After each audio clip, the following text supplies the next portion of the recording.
Hello and welcome to a look at the New Zealand story for the Commodore 64, Taito arcade original that was converted and released by Imagine.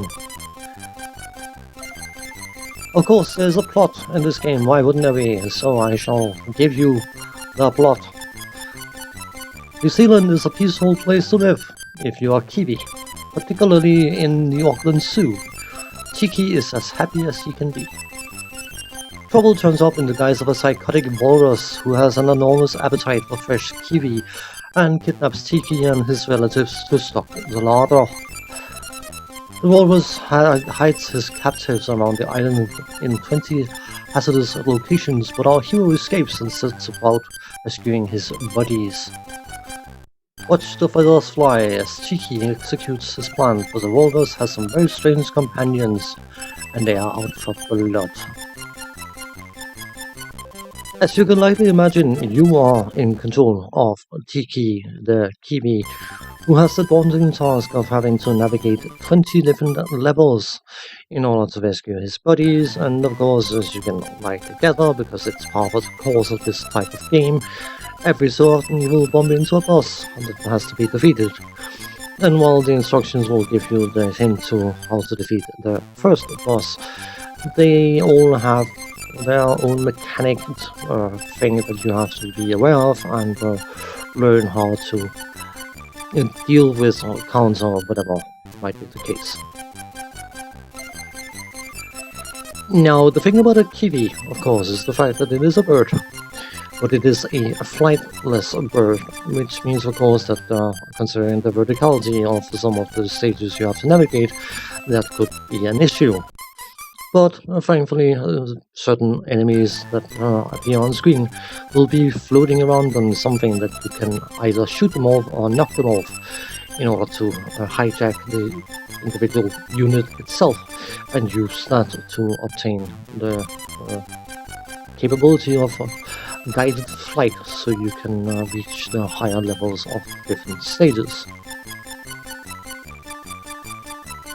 The stages will have various different platforms that you can temporarily stop on and navigate that way, but they also contain, when you are in a flight mode, various different spikes that you have to be very, very careful of not to bump into, because of course combining spikes with birds is usually not a particularly good combination, so that is to be avoided. On top of that, of course, you'll have to dodge the various different enemies, because all enemies in this particular game, cutesy as they might be, have been given the ability to shoot in some way, shape or form. Some of them fire bows, some of them throw boomerangs, which is my favorite enemy in the game, and some of them will roll bombs at you and whatnot.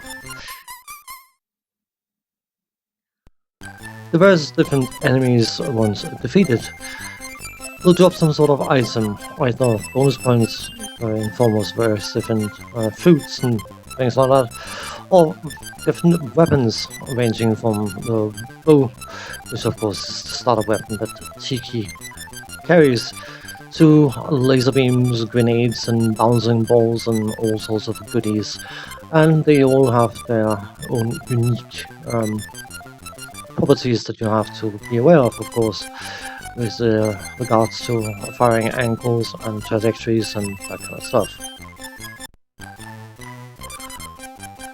Sometimes you can also get a letter, which of course is part of the word extend, and you can lie together. Once you have obtained all the letters in the word extend, you will get an extra life.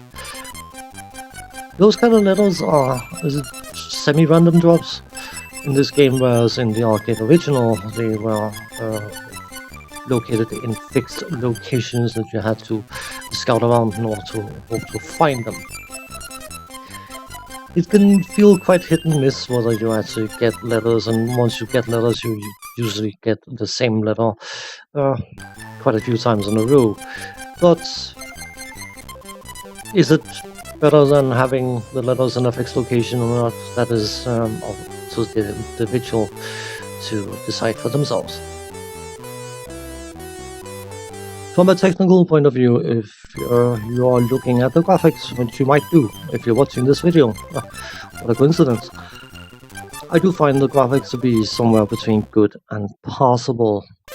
And the reason I'm saying that is because certain enemies tend to blend in with the background, which is not something I'm overly happy about. But that is not, unfortunately, an uncommon thing for games for the Commodore 64, so I will not specifically mark this game for having that issue. It's not exactly arcade accurate, but no one expects that to be the case, but it captures the essence and tone of the arcade original's graphics, so I suppose in that regard I'm fully happy with the graphics overall. You can choose to play with sound effects or music, but not both at the same time, and the sound effects are between good and passable. And that's going to be a running theme for this particular video, by the way. I don't really like when games have a sound effect for jumping, when you are jumping a lot, because what usually happens is that the chosen sound effect for jumping is rather annoying to listen to, and that is no exception for this game. The other sound effects, I find most of them enjoyable. The throwing of bombs is a particularly satisfying sound effect, and the pop when you knock an enemy off the device they are floating on is also quite satisfying. So, yeah, as I said, between good and passable. The title music I find particularly enjoyable. It's a very, very memorable, cute little tune that fits the game incredibly well. The in-game music, it's not a bad tune, but it loops very quickly. And in my case at least, I found it rather tedious after a short amount of time. The controls are what you expect them to be, nothing special about them, so I will brush lightly over that. And instead round out this video. As arcade conversion goes on the Commodore 64, especially those released with the Imagine tag on, this is a fairly competent and overall decent conversion. Certain people have claimed it to be the best conversion made for the Commodore 64, but personally I find that Bubble Bubble or Bubble Bubble or whatever it is people call it is the undisputed king in that regard. On a personal level, I have never really understood why people are so enamored by this particular title. I do enjoy platformers and action exploration platformers to a certain point, but I think it is the constant spawning of enemies that really breaks it for me, because sometimes it can feel like the progression is due to luck more so than skill, because you can just have incredibly bad string of unfortunate spawns.